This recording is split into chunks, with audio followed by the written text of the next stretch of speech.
Bonjour, bienvenue dans cette nouvelle vidéo.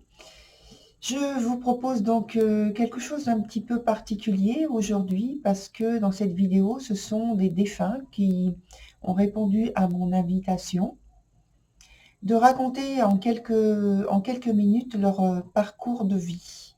C'est pareil que si j'avais invité un groupe de personnes, un groupe lambda, comme j'animais des groupes auparavant.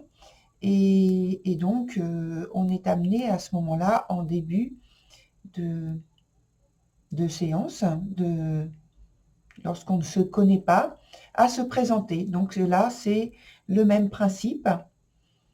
Et donc, la première partie de cette vidéo, elle est faite de cette façon-là, où donc le défunt se présente, il va très rapidement parler de lui, et puis à la fin, il donne un message qui a été donné au mois de juin 2020, puisque là, c'est la reprise de ces vidéos.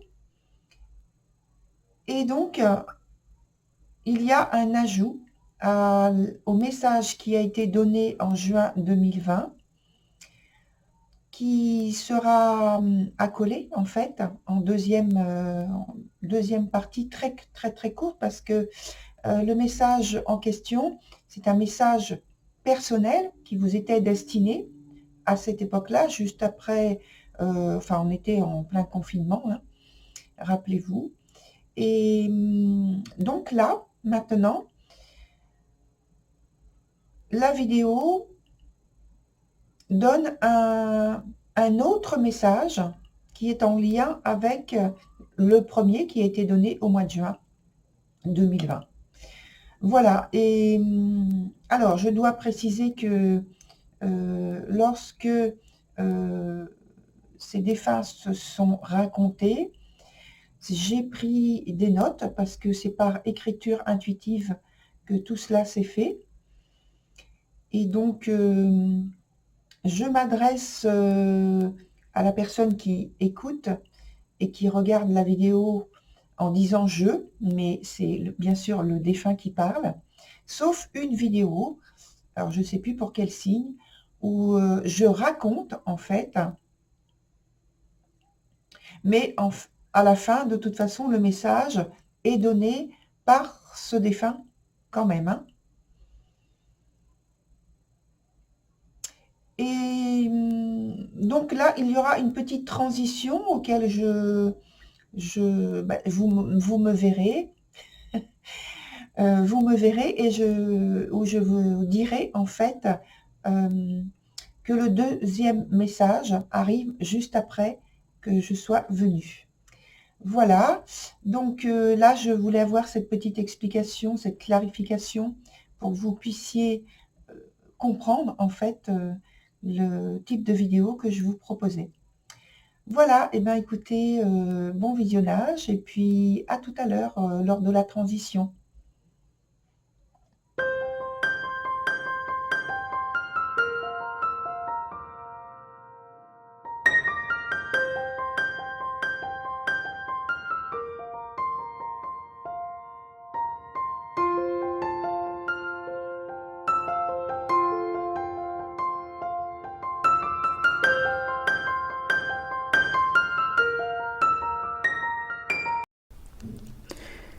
Ma naissance fut l'aboutissement d'un long parcours, une sorte d'affirmation, de confirmation d'un engagement. Dans ma famille, j'étais la preuve concrète que on peut donner vie à un projet transcendant. Mes parents n'ont pas consciemment formulé cette chose. Mais à l'arrière de la scène, c'était ça.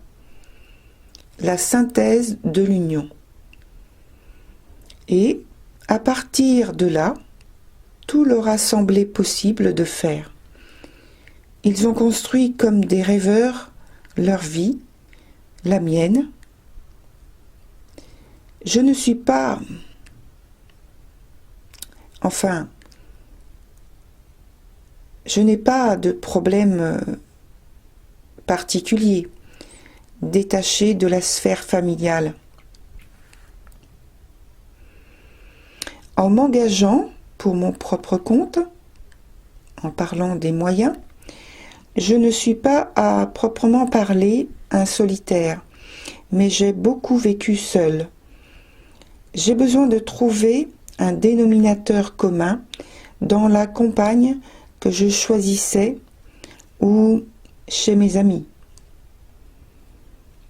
Ce n'était pas toujours la même.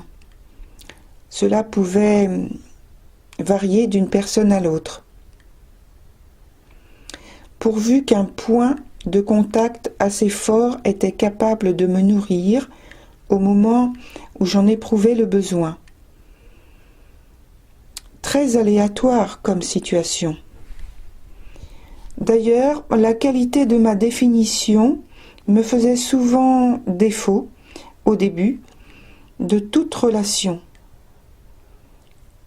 Le point majeur était une facette forte et vibrante de l'expression amoureuse selon les critères de l'autre personne. À découvrir, non pour un avenir forcément commun. En premier, pour le vivre. Concernant les obstacles ou les épreuves, bon, mais vous voyez bien que la situation peut créer des dilemmes parce que où suis-je? Alors, je devais voler de mes propres ailes malgré tout. Je devais choisir mes collaborateurs d'expérience de vie, entre guillemets. Ça me prenait du temps, de la réflexion. C'était une grave problématique que je vivais très fortement. Je me considérais constamment en compétitivité avec moi-même, en comparant la foi d'avant et comment faire mieux, et puis avec l'autre, mon collaborateur, sans qu'il le sache ouvertement. Chaque fois, je voulais innover, attraper mon œuvre par un nouvel angle. Je ne me suis pas du tout considéré comme un libertin ou un infidèle, juste un expérimentateur qui œuvre sur un thème fondamental. Je devais exister à deux, sous le même soleil que l'autre partenaire sentimental, et même mes bons amis, avec lesquels j'ai longuement débattu du sujet. Je devais apprendre à mieux œuvrer dans mes préliminaires relationnels, quels qu'ils soient. Et je crois sincèrement avoir réussi à bâtir avec résilience mes projets d'avenir, accueillir, m'accueillir, donner le change.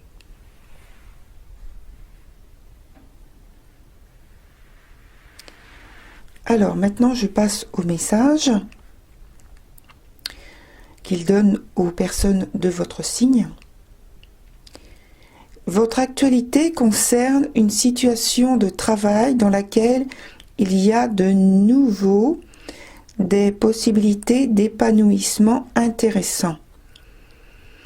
Il aura fallu du temps pour que la solution évolue et émerge par différenciation avec d'autres avis qui paraissaient plus convaincants que le vôtre. Il faut poursuivre avec engagement les objectifs que vous vous fixez. Si trop de choix vous donnent le tournis, réévaluez vos chances de réussite avec chacun d'eux et prenez celui qui vous colle à la peau. Pour le moment, vous vous débattez avec vous-même. En fait, méfiez-vous de vous-même.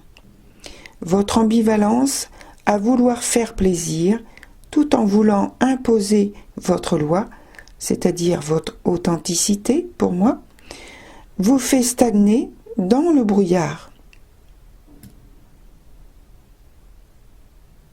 Voilà, chère Balance, pour votre vidéo Contact défunt. Je vous souhaite une bonne continuation et puis je vous dis à très bientôt.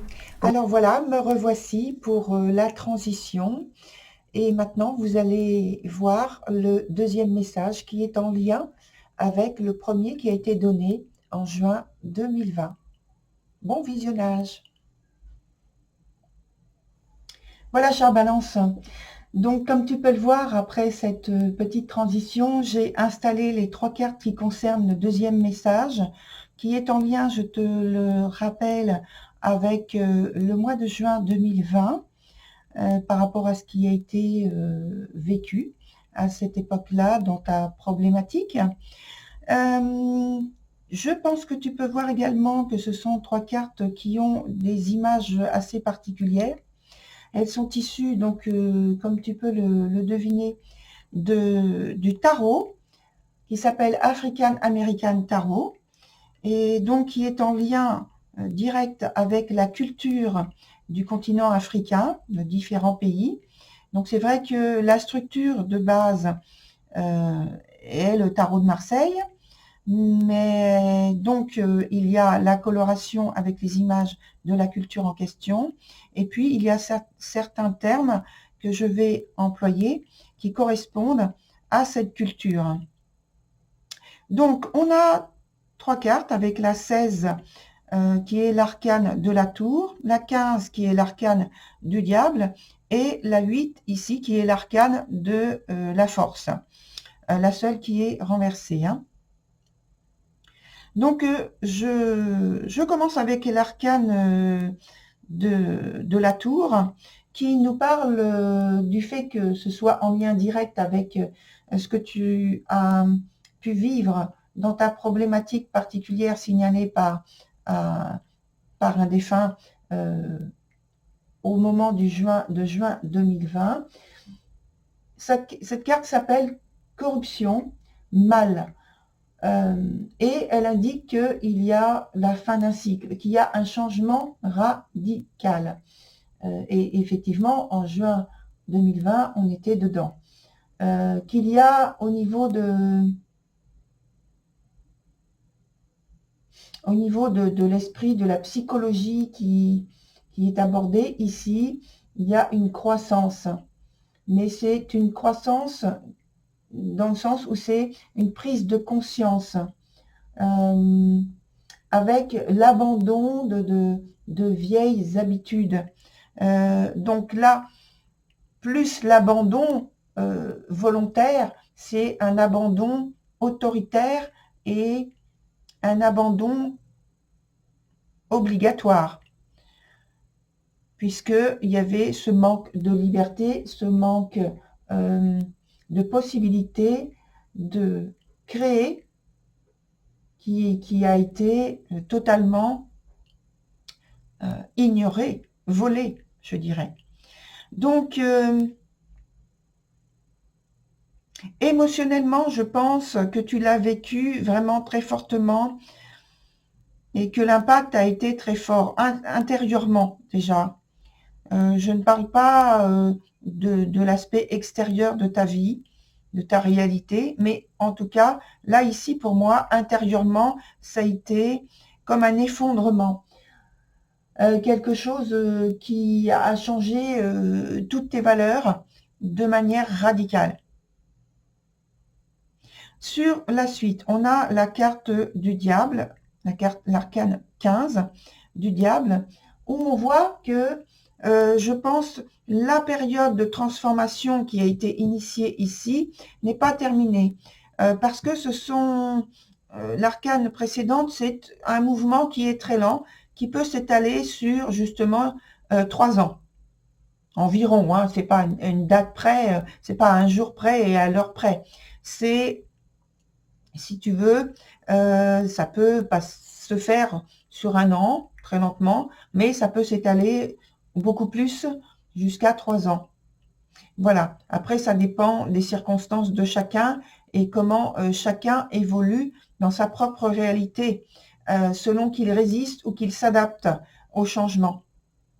Et en général, quand il y a une période de résistance, c'est beaucoup plus difficile justement de croître, d'avancer, de progresser, puisque de toute façon, ce changement, il est là, il va avoir lieu. On ne peut pas lutter contre la vie. C'est voilà, c'est comme ça. Mais en résistant, ça ne fait que retarder et mettre des difficultés supplémentaires dans sa propre réalité, dans sa propre vie. Alors, voilà, donc ça, c'était un petit détail qu'il fallait, je pense, indiquer. Ici, on a maintenant la carte, comme je l'ai dit, la carte qui équivaut au diable et qui nous parle d'obscurité et de piège, qui nous parle d'une période où justement je pense que tu es en train de lutter pour arriver à te redresser de cette situation d'écroulement, de bouleversement, où tu joues de ta séduction, de ton magnétisme, de ton charme au maximum pour arriver à recréer peut-être un réseau, reconstruire autour de toi un environnement qui soit très confortable, très aisé, plein d'échanges comme tu aimes le faire et de partage. Et tu uses en fait de ta facilité de séduction, facilité de te mettre en contact avec les autres. Et là, c'est pourquoi on parle de charme, de séduction, de magnétisme, et même au point de vue de la sensualité que tu peux avoir, que tu cherches peut-être parce que tu es célibataire, et avoir du succès auprès du sexe différent du tien, ou même le tien, puisque de toute façon, peu importe, hein, le lien d'amour, c'est un lien d'amour. Si tu sens que ça passe au point de vue du lien d'amour, eh bien, c'est ta volonté, et c'est ta liberté, c'est ton choix. Ensuite, dans l'évolution de la situation que tu es en train de vivre, on a la carte qui s'appelle donc la force. Elle est renversée et elle nous parle d'une étape. Alors, dans ce jeu, cette carte s'appelle guerrier, le guerrier. Et c'est vrai que ça donne cette idée justement de guerrier, parce que ça donne la signification que cette énergie va nous parler d'une perte de contrôle, d'une perte de maîtrise au point de vue émotionnel de façon prioritaire, mais c'est comme si tu avais le sentiment de perdre le contrôle de ta propre vie. Et là, ça te met des difficultés pour concrétiser un projet que tu as, ou peut-être d'autres, des projets, que tu as du mal à contenir, peut-être tes émotions, ouais.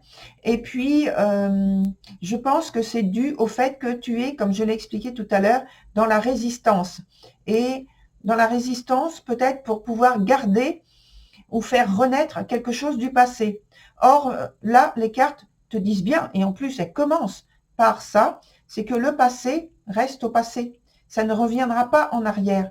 Donc, c'est en train de signifier que il est inutile de vouloir revenir comme dans ta vie passée, puisque ta vie passée ne correspond plus à ce qui vient. Tu dois lâcher prise et passer à autre chose, passer à la création de ce que tu veux ensuite. Voilà, très chère Balance, pour ton tirage. Je te souhaite de trouver exactement ce que tu veux pour ta vie ensuite, pour ton avenir. Voilà, à très bientôt, au revoir.